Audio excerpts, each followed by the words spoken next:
All right, we talked about some risers here. Let's get into the fallers. One of the immediate ones is Keenan Allen, who had some weight concerns this offseason, right? Everybody's like, he gained 20 pounds. And that's kind of been the talk of the camp there is like Keenan Allen looks a little heavier. But to me, that doesn't really concern me a lot, man, because he's got to go through, the NFC North gets a little colder up there towards second half of the year. So it's a long season. I'm sure over the course of the season you do that, but he's also got to be more durable to take hits across the middle because he's going to be the safety blanket for Caleb Williams. So I don't mind his ADP falling right now. I'm scooping up more shares. And this is a guy that last year, the same thing happened because he's old and injury prone, and he ended up being a top 10 receiver. So I love Keenan Allen at the draft spot right now. I'll take him as my wide receiver 4 flex, maybe even my wide receiver 3 in more thin leagues. Yeah, Keenan Allen, I don't know how that offense is going to look, right? I've always been a big truster in Keenan Allen in years past. His injury history always scares me, but he's always somebody who always ends up on my team. But now his situation is, he's got a rookie quarterback who looks promising, but he's got a rookie quarterback, right? He's in the just gets freakishly cold out there. He's playing in Chicago, and he's on a crowded offense. There's a lot. You're talking about a lot of mouths to feed. This team has a lot of mouths to feed. A first-round draft pick in Roman Dunze, already their wide receiver 1 in DJ Moore, a pass-catching back, and now you got 20-pound plus Keenan Allen, right? So, I'm not doubting his skills. I'm not doubting even if that 20 pounds is true, I'm not doubting that. The food in Chicago is good, right? But realistically, when you're looking at Keenan Allen and you're trying to project his stats, with all those things considered, what do you really like? I don't see him crossing 1,000 yards. I don't know. The upside is just capped for me for who he is. He's just not somebody that I'm looking to target. Yeah. And it's sometimes it comes down to that, right? With ADP, that's the reason why they're falling. Is a lot of times it may not even be the production; it's just the name we're tired of, or maybe we're avoiding for certain reasons. Yeah. Another player like that is Christian Kirk, obviously with the Brian Thomas. Him being a guy that's rising in ADP, Christian Kirk is now falling, probably due to the fact that he's not playing in every down slots, which could have been just a preseason thing, could have been a one-time occurrence for the game. We need to see how it is on the regular field in order to determine if that's right or wrong. But Christian Kirk, a name who was, doing pretty well for fantasy rosters at points last year, ended up getting out week 11. So we've seen him fall. And then obviously Hollywood Brown due to the injury as well. So in crowded receiving rooms, we're seeing some more reliable names that we've had over the past start to fall a little bit in ADP. And I understand the Hollywood Brown, but to me, that actually might be a little bit of value. I've never been a Hollywood Brown guy, but when you start getting him in like wide receiver 5 range, you're attached to Pat Mahomes in this offense. Like, I don't think that's that bad of a value. No, I agree with you on Hollywood Brown, right? If they fall, the more he falls, the more I'm drafting him, right? In dynasty leagues, the more he falls, the more I'm sending trade offers for him, right? So he can take the top off. He still can. He always profiled as that. Like you mentioned, tied in that offense, Andy Reid, Pat Mahomes. And the one thing that they lacked was somebody who consistently could get open downfield. They got him for a reason. So, don't let the injury scare you off. I think he's a really great value. So I'm right there with you. Yeah, he's one of those players, man. Like, he had good rapport with Mahomes over the offseason too, which I think a lot of people are forgetting about that. Another receiver who's falling down ADP wise, Jahan Dotson.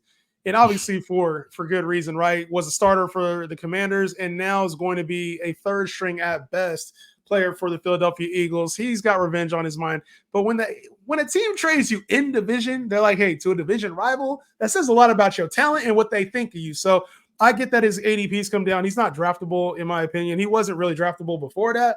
But now, especially as a third receiver, I'd want to see him involved a lot more. And there's been people that talked about like this impacting Dallas Goedert.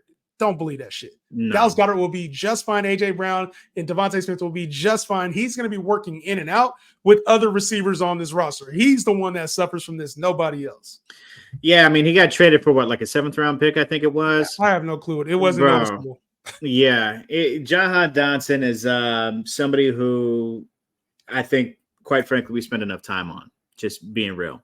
But one thing that this does impact his move. somebody who is rising, who they already dubbing him with the nickname LMC, Luke McCaffrey. Primarily working out the slot. It looks like he got a role there. He could be the reason that Jahan got traded, but right now with him as wide receiver 79, going basically undrafted, maybe something you want to keep an eye on in the event that you see, because this is a high-powered offense, right? The only bona fide wide receiver that they have over there is already Scary Terry McLaurin. Who else is going to be catching balls over there? Right? You got Eckler. Pause.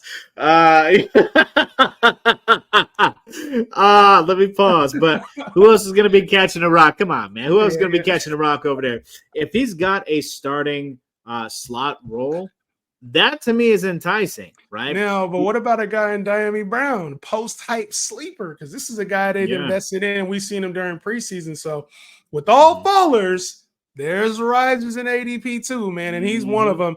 And then let's talk about two running backs, P. One of them's a starter, one of them's a bench guy. Zamir White has started to fall a little interesting because this is a guy a lot of people were high on.